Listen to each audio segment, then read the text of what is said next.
Merry Christmas, resellers.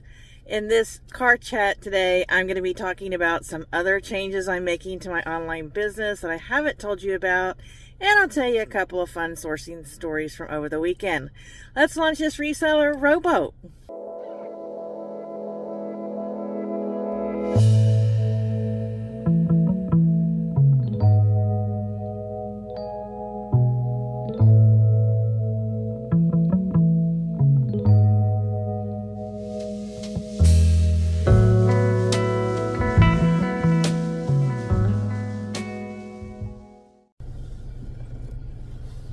So hello everyone, I hope you've had a fantastic Christmas.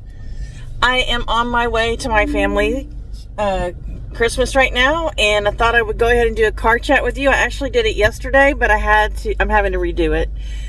My phone was messing up yesterday. So anyway, hopefully I'll get this uploaded tonight, and we're going to talk about some changes again. You know, I'm always changing things, and you know, my store is like crappy right now. I think I'm now down to $10,000 on my 90-day total, when at my peak I was at $16,000.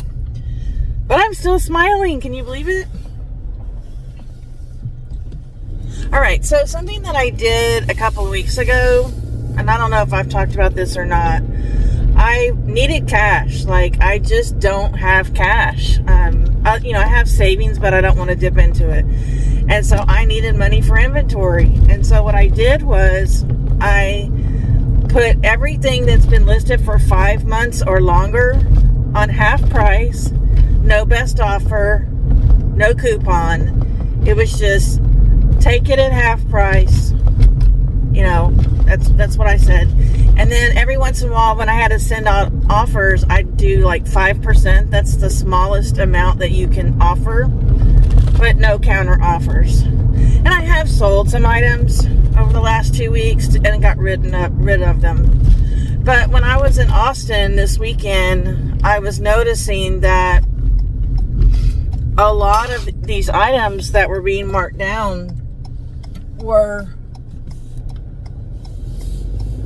extra small to larges, and that's just unacceptable in my store. In fact, I think I counted up to 1,000 pieces out of 3,800 items in my store are smaller sizes, and this is because of bad buys. This is because of buying wholesale orders that I bought a few years ago from people I did not know, and nobody else knew them either. You know, they weren't my friends. I feel like if you bought a reseller box from me, you would trust me because you watch me on YouTube, you talk to me once in a while maybe, and you know that I'm not going to sell you things that won't sell, right?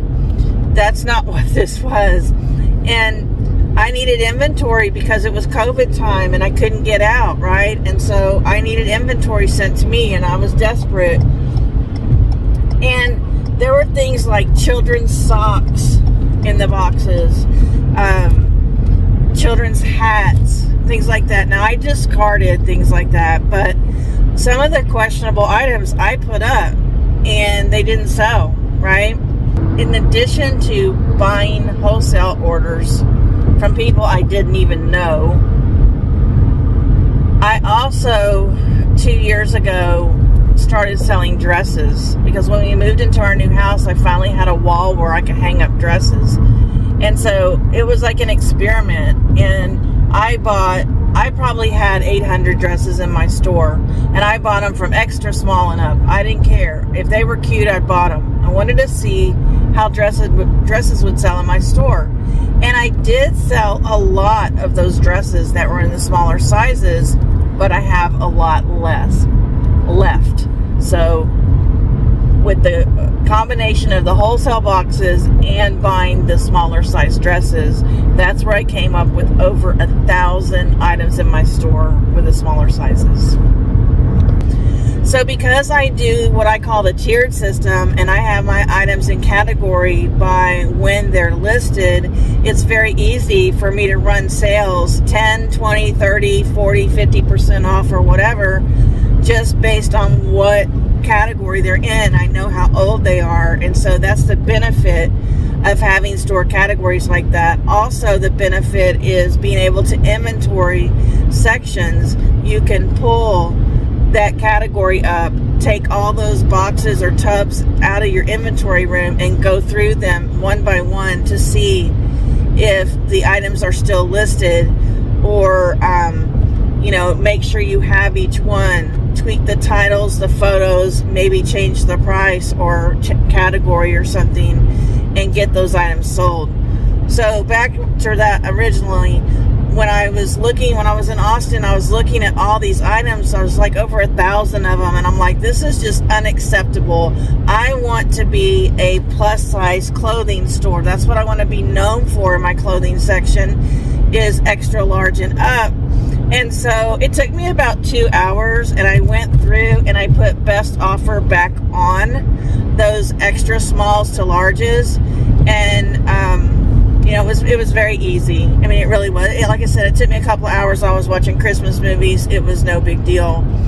And so, like, if the lowest I ever list anything for is $19.99, because I have coupons, I have sales, and I have best offers usually. So if it's $19.99, when it goes on sale, 50% off every day, I move my sales every day to the next day because I want a sense of urgency. My sales only run for 22 hours. And then what happens is somebody will offer, it's at $9.99 or $10. If somebody offers me $3 on a size extra small that's been sitting there since December 21, you're darn right I'm going to take it. I want it out of my store. I really feel like, I've been telling you guys, I don't know what's wrong with my store. Why is my store just going down, down, down since July? And I'm wondering if this is one of the pieces of the puzzle that I've been missing, is that I have accumulated over about 1/3 of my store now. I've accumulated sizes that don't really fit my store metrics and my repeat buyers' desires. Now, I sell size large all the time, guys. I'm not saying I don't sell any of it. And I mean, I do. I sell all different sizes, but I have too much. It's overflowing with these small sizes. And for the last 6 to 8 months, I have shied away from larges. My rule has been size 18 and up. I don't care what you say, Poshmark. I don't consider 14 and 16 plus sizes. I just don't. And so to me, an 18 and up is a plus size. And I've been very, very good about sticking to that rule for the last 6 months or so.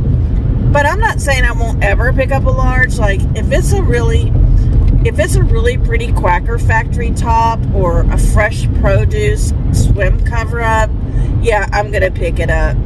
But I just couldn't believe when I went in there and saw how many of these small. I think this could be one of the pieces of my puzzle. All right, now let me talk to you now about adding appliance parts to my store. So today's Christmas, so not this week, but next week, I plan to have a listen while you work live stream. And I'm going to be working. I'm going to have my PC up on the screen. It's just going to be me, and I'm not going to have any guests. And you're welcome to listen while you work or take a break. Talk with your friends in the chat. I'm going to be reteaching myself how to comp appliance parts, small appliance parts. And so you can learn along with me. And if you're not interested in parting out appliances, that's okay. But please come in and say hi and talk to people, because it's always fun to take a break during the day. All right, so again, I don't have much money left. I just don't have much cash flow left. And so tomorrow I'm going to 3 Value Villages. I have 3 Value Village 50% off coupons that have to be used before January 1st. I intend to go look for appliances and especially men's 6XL and 7XL shirts and a few other things. So I'm gonna be gone all day. I'm gonna give myself 2 hours in each store. That's 6 hours of thrifting, plus I need to eat lunch somewhere. So I was laying in bed one night, probably crying. This has gotten me really upset, and I was like, how can I get inventory for free for absolutely nothing? And I got to thinking about Kimmy. Hi Kimmy, if you're watching. Last year when I quit selling appliance parts, I asked Kimmy to come over, and she took my appliance parts with her. She said, I'll list those in my store. And she didn't take them all. She probably left about, I don't know, 4 tubs of appliance parts. I think she just couldn't get them all in her SUV. So I called her up and I said, hey Kimmy, I said, have you listed those appliance parts yet? Because I knew she'd been really busy with the baby and everything. And she said, they're in my garage. And I don't know if she's listed any of them. I don't know, but the way she sounds, the majority of them are still there. I said, I hate to be an Indian giver, but if I bring you plushes, remote controls, CDs, and DVDs, can I swap those out and have my appliance parts back? And she said yes, which is awesome for me, because in my external hard drive, I have all the pictures still there. So all I have to do is pull those pictures over and write the draft, and I'm done. So that's exciting. Thank you, Kimmy, for understanding. And I won't have, I've already paid for them, so I won't have to put any, cash out for more. All right, let me tell you some fun stories that happened over the weekend. When I went to Austin, there's a honey hole of mine outside of Austin where I usually get appliances. Now, I have gotten as many as 2 cartloads full, but that's when I didn't have, a space issue. And so I was going to be very, very picky, right, about what I'm buying right now, and because of space. And I only found one machine that I wanted to buy, and it was $13.99, and there were these 2 extra pieces like sitting on it, and I was like, do these go with this machine? And I was trying to figure out where they would go, and I couldn't figure it out. And so I was in a hurry, so I was just like, shoot, I'll take it up to the register. And I told the guy, I said, I'm not trying to steal these 2 pieces, but they were sitting with the machine, and I don't know. I just want to let you know I'm not trying to get them for nothing. And he goes, I tell you what, he goes, I'll sell you this whole machine for $5.99. I was like, thank you. I don't know why. I wasn't complaining. But anyway, $5.99. I got 6 pieces at least, plus those 2. And if I really want to find out what machines those pieces go to, I could go through all my photos in my external hard drive, and I could probably find them, because I think I've parted out almost every coffee maker there is. I really have. Alright, so then yesterday on the way home from Austin, I decided to stop at the bins. It was Christmas Eve. I wasn't even sure if they were open. And when I go to the bins or to a thrift store to really, really hunt for things, I don't take my purse. So I put my credit card, my debit card in my pocket, and I went into the bins.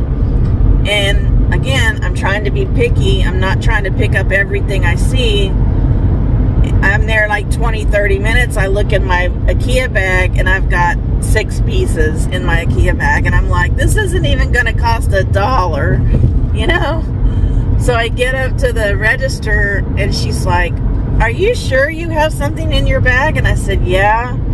She goes, it's 87 cents. And I was like, ugh. So all I have is a debit card and a credit card. So I said, can I go back to my car?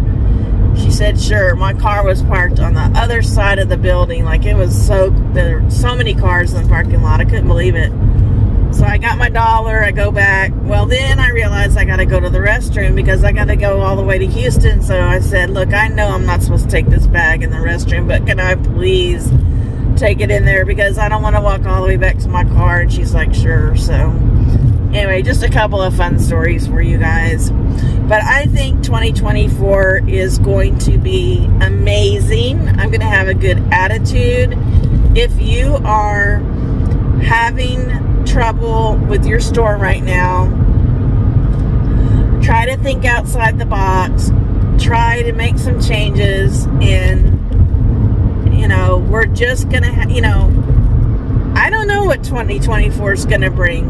I may have to go get a part-time job. I really don't know, but I don't think it's gonna come down to that. I think I just need to shop wiser, list wiser, and keep my my spending down, and find creative ways to get inventory for cheap, and just keep trucking, guys. Like I said, just keep paddling. That's the theme of this channel.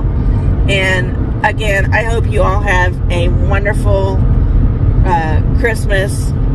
By now, Christmas is probably over, so hope you have a happy new year, and I'll see you in 2024. Bye.